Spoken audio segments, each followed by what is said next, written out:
يا بني إسرائيل اذكروا نعمتي التي أنعمت عليكم وأني فضلتكم على العالمين واتقوا يوما لا تجزي نفس عن نفس شيئا ولا يقبل منها شفاعة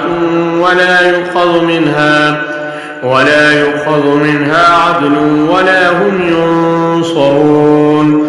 وإذ نجيناكم من آل فرعون يسومونكم سوء العذاب يذبحون أبناءكم ويستحيون نساءكم وفي ذلكم بلاء من ربكم عظيم. وإذ فرقنا بكم البحر فأنجيناكم وأغرقنا آل فرعون وأنتم تنظرون.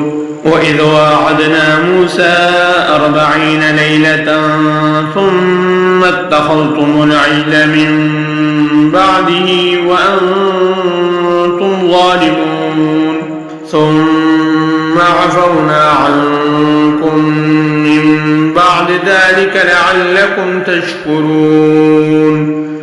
وإذ آتينا موسى الكتاب والفرقان لعلكم تهتدون. وإذ قال موسى لقومه يا قوم إنكم ظلمتم أنفسكم باتخاذكم العجل فتوبوا إلى بارئكم فاقتلوا أنفسكم ذلكم خير لكم عند بارئكم فتاب عليكم إنه هو التواب الرحيم. وإذ قلتم يا موسى لن نؤمن لك حتى نرى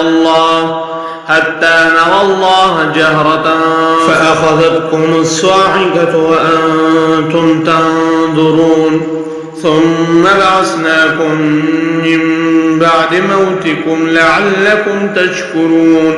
وظللنا عليكم الغمام وأنزلنا عليكم المن والسلوى كلوا من طيبات ما رزقناكم وما ظلمونا ولكن كانوا أنفسهم يظلمون.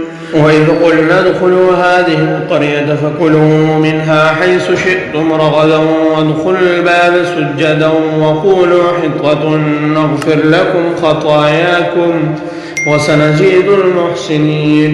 فبدل الذين ظلموا قولا غير الذي قيل لهم فأنزلنا على الذين ظلموا رجزا من السماء بما كانوا يفسقون.